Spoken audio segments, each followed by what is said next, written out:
Salut tout le monde, je m'appelle Kevin. Aujourd'hui, on parle de musique libre de droit, puis je présente 4 sites où vous allez pouvoir aller fouiller pour en trouver.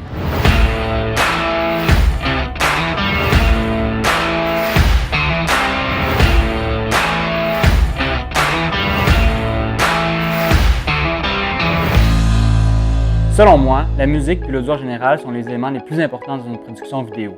C'est entre autres la musique qui donne vie à vos images et qui sert à transmettre une émotion à vos visionneurs.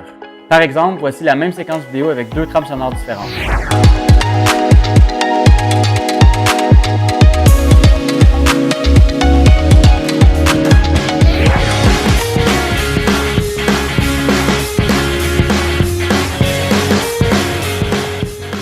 On voit très bien la différence que ça peut faire. À moins d'être bien ami avec des artistes ou d'avoir un budget que je n'ai pas, on peut généralement pas utiliser la musique qu'on entend à la radio. C'est à ce moment-là qu'on va se tourner vers la musique libre de droit pour nos projets vidéo. Libre de droit, qu'est-ce que ça veut dire? Bon, je sais que j'en surprends certains, mais je vous annonce que je ne suis pas avocat spécialisé en droit d'auteur, donc on ne passera pas 10 minutes à passer toutes les modalités et les lois qui entourent les droits d'auteur. Par contre, pour vous faire un petit résumé, je peux vous dire que ça ne veut surtout pas dire gratuit. Ça signifie seulement qu'on fait l'acquisition gratuite ou non des droits d'utiliser une trame sonore X sur notre projet vidéo. Donc, ça ne signifie pas non plus que la trame sonore nous appartient, elle appartient toujours à l'artiste qui l'a composée. Nous, on a simplement le droit de l'utiliser dans le cadre de notre projet. Maintenant que c'est mis au clair, je vais passer en revue quelques sites que j'utilise personnellement quand vient le temps de chercher une trame sonore pour un projet personnel ou commercial. Pour moi, quand je cherche un site qui vend de la musique libre de droit, les éléments qui sont importants sont la qualité et la variété de la musique, le prix et la facilité d'utilisation du site. Le premier que je vais vous présenter, c'est la banque audio de YouTube. Depuis quelques années, YouTube offre gratuitement à ses utilisateurs une banque de trames sonores et d'effets sonores. Même si la banque est régulièrement mise à jour par YouTube, on se rend compte que comme c'est gratuit, c'est utilisé à outrance, donc on a souvent un petit effet de pré-mâché ou de déjà entendu pour beaucoup des trames sonores et des effets qui sont offerts. Par contre, c'est gratuit, c'est la raison pour laquelle je tenais d'en parler dans cette vidéo-là, parce que ça peut être un excellent point de départ pour un vidéaste qui commence à faire de la vidéo ou qui offre ses services gratuitement pour se monter un portfolio. Ensuite, il y a les options payantes. C'est sûr que c'est tentant d'aller vers la gratuité, mais croyez-moi, en payant pour faire l'acquisition des droits d'utilisation sur de la musique, on tombe vraiment dans une autre catégorie. Comme je vous disais tantôt, c'est là qu'on va tomber sur de la musique qui est dynamique et qui va pouvoir vous aider à transmettre des émotions à travers vos images. C'est sûr qu'on peut y arriver avec la musique gratuite, mais c'est souvent moins évident, c'est un peu comme chercher une aiguille dans une botte de foin. Le premier site que je vais vous présenter, c'est Musicvine. Ce site-là a une place particulière dans mon cœur parce que c'est le premier site que j'ai utilisé quand j'ai commencé à faire de la vidéo. Littéralement, toute la musique des vidéos que j'ai faites dans ma première année en tant que vidéaste professionnel vient de Musicvine, sans exception. Ce que j'aime surtout de Musicvine, c'est la qualité et la diversité de la musique qu'on y retrouve. Il faut vraiment être malchanceux pour tomber sur une trame sonore qui est vraiment plate, puis il y a de la musique de tous les genres, en passant par l'électro, le folk, le métal, le classique, le hip-hop, il y a de tout.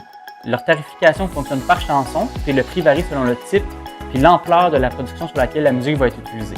Par exemple, pour une vidéo d'environ 2 minutes qui va être utilisée sur les médias sociaux, on parle d'environ 40 $ américains, puis ça inclut souvent 2-3 versions de la chanson, donc des versions plus courtes, plus longues ou instrumentales. J'aime aussi beaucoup l'interface d'utilisation qui est simple et épurée, ce qui facilite la recherche.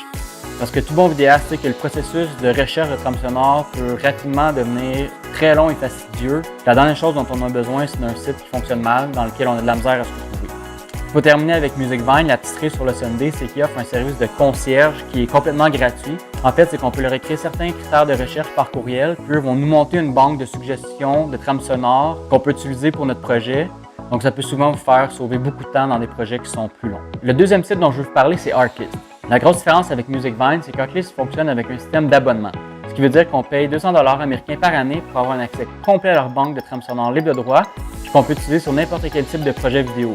Pour quelqu'un qui fait environ 20 projets vidéo par année, le calcul est assez facile à faire que ça peut devenir une option qui est très avantageuse financièrement. Artlist est un site qui est assez jeune, qui a été mis en ligne en 2015, donc leur banque de trames sonores est assez limitée. Par contre, au moment où on se parle, il y a plus de 200 trames sonores qui sont achetées à chaque mois, donc la quantité de musique disponible augmente très rapidement. Le style de musique qui est offert par Artlist n'est pas super varié, on est surtout dans l'indie ou dans d'autres styles de musique qui ont des petites tangentes indie, mais c'est à prévoir que comme la banque de trames sonores est toujours en croissance, la variété va continuer à s'améliorer. Finalement, le dernier site dont je vais vous parler, c'est MusicBed. MusicBed, c'est vraiment le standard en ce qui a trait à la qualité de musique libre de droit. Il faut vraiment faire exprès pour tomber sur une musique qui n'est pas bonne sur leur site. Une des plus grandes qualités de MusicBed, c'est vraiment sa facilité d'utilisation et la facilité que le site offre pour trouver une trame sonore.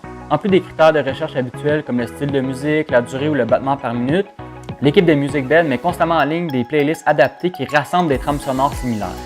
Par exemple, ils ont des playlists voyage, rétro, time-lapse, ralenti, etc. Ce que ça permet de faire, c'est qu'en fonction du projet sur lequel tu travailles, tu pourrais découvrir une trame sonore sur laquelle tu ne serais jamais tombé autrement. Tu peux aussi toi-même te créer des playlists. C'est surtout utile si tu tombes sur une trame sonore que tu trouves intéressante mais qui ne fit pas vraiment avec ton projet actuel. Tu peux la garder plus tard et revenir la chercher à un autre moment. Pour la tarification, MusicBed offre deux solutions. Le paiement par chanson puis l'abonnement. Dans les deux cas, le prix varie selon l'usage et le type de production dans lequel la trame sonore va être utilisée.